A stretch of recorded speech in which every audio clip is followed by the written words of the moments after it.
మమ్మల్ని బెదిరించేంత ధైర్యం ఎలా వచ్చింది?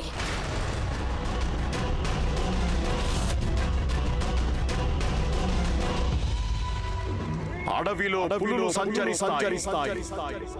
పిల్లులకు ఇక్కడ స్థానం ఉండదు.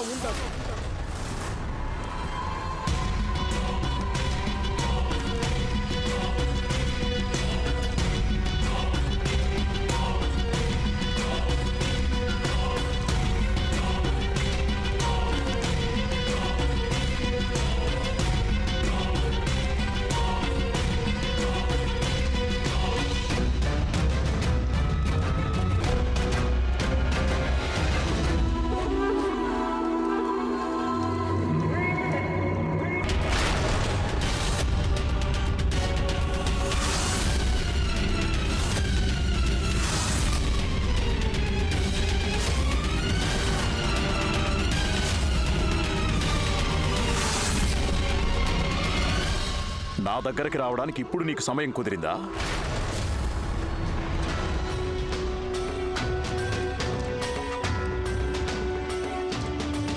ఒకవేళ నేను ఆమీర్ కోట్కు వచ్చుంటే నువ్వు ఎంతో శ్రద్ధగా నిర్మించుకున్న అందాల బంగారు మేడని పునాదులతో సహా కూల్చేసేవాణ్ణి. ఒక్కసారి ఆలోచించు. ఒకవేళ రానా గారికి ఈ రహస్యం తెలిసిపోయిందంటే అప్పుడు ఏం జరుగుతుందో.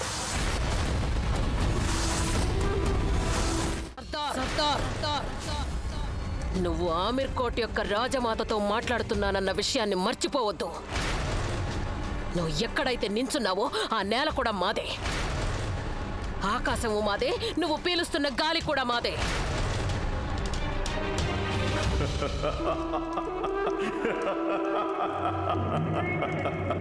భలేగా చెప్పారు రాజమాత. గాలిదేముంది చెప్పు, ఎప్పుడైనా రూపం మార్చేస్తుంది. నాకు నీ ఉపన్యాసం వినేంత తీరిక లేదు. చివరికి నువ్వైనా సరే నాకెలాంటి భయము లేదు. ఈ సర్దార్ దృష్టిలో రాజులు రౌతులు అందరూ సమానమే.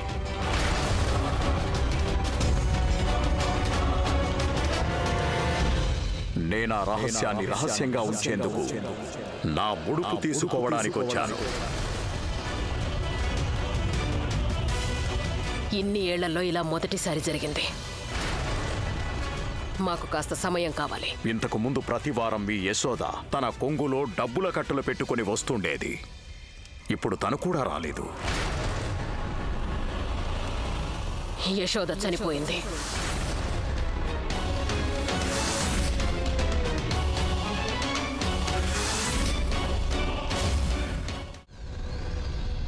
రాజమాత ఇంతవరకు తిరిగి రాలేదు.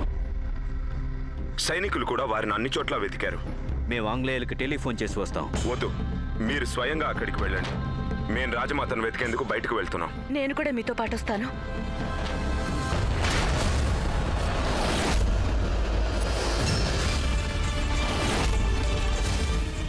అవినాష్,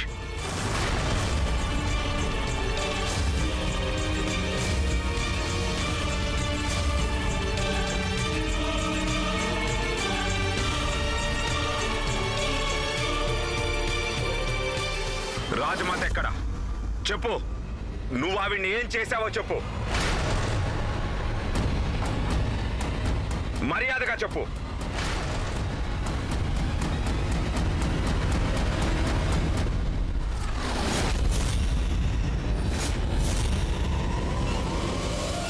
రాజమాత,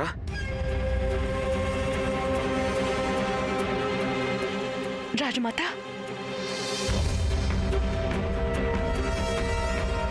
ఏం జరిగింది? రాజమాత, ఎందుకు మీరేమీ మాట్లాడడం లేదు?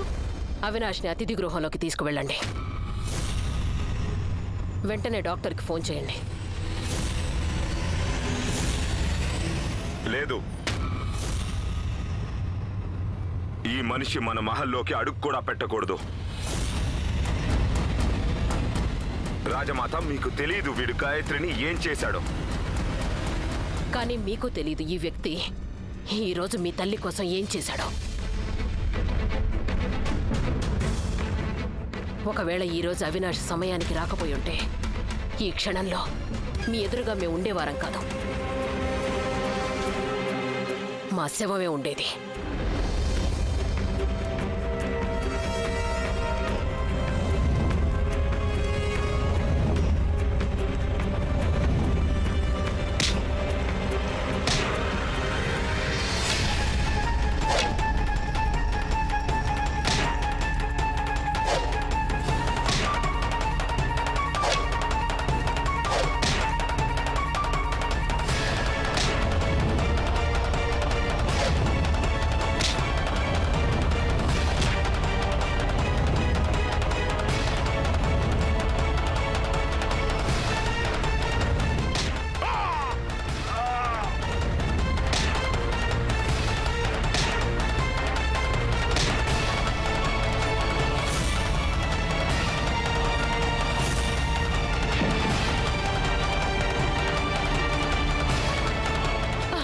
అవినాష్,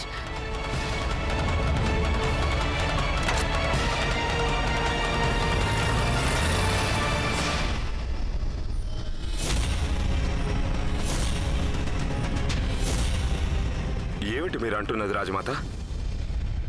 మేమొక ముఖ్యమైన పని కోసం బయటకు వెళ్ళాం. తిరిగి వస్తుండగా కొంతమంది దోపిడీ దొంగలు చుట్టుముట్టారు. వాళ్ళు మమ్మల్ని చంపబోయారు. కానీ అదే సమయానికి అవినాష్ అక్కడికి వచ్చి మా ప్రాణాలు కాపాడాడు.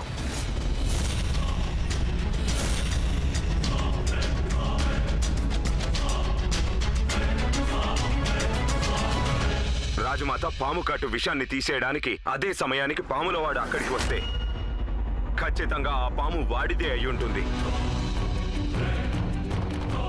ఇదంతా అవినాష్ ఆడుతున్న నాటకం రాజమాత. ఈ విధంగా మరోసారి మహల్లోకి వచ్చేందుకు ప్రయత్నిస్తున్నాడు. రాజమాత, రాణా గారు చెప్పింది నిజమే. ఈ వ్యక్తి ఎంత నీచానికి దిగజారగలడో మీరస్సలు ఊహించలేరు. లేదు రాణి గాయత్రి, ఈసారి ఇతనిది నాటకం కాదు. రాజమాత, అది మీరు ఎలా చెప్పగలరు? మీరే మాకు నేర్పారు కదా, తప్పు ఒకసారి చేసినా తప్పేనని. కానీ అదే తప్పుని మనం మరోసారి చేస్తే దాన్ని మూర్ఖత్వం అంటారని. అలాంటిది ఇప్పుడు మీరే ఇతన్ని మరోసారి నమ్మి మమ్మల్ని పొరపాటు చేయమంటారా? మేము మానవత్వాన్ని దృష్టిలో పెట్టుకుని చెప్తున్నాం. ఈరోజు ఇతను మా ప్రాణాల్ని కాపాడాడు.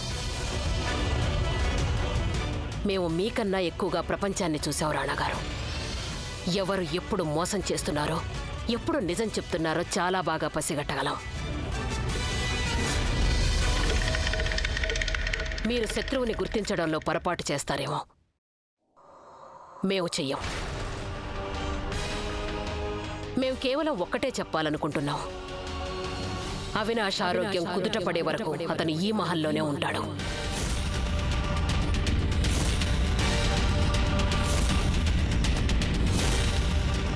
రాజమాత, అలాగే మీరు కూడా మా ఈ నిర్ణయాన్ని గౌరవిస్తారని కోరుకుంటున్నాం రాణగారు.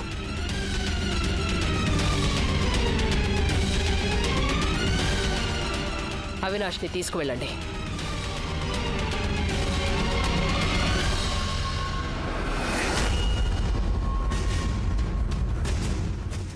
రాజమాత, ఏంటి మీరంటున్నది?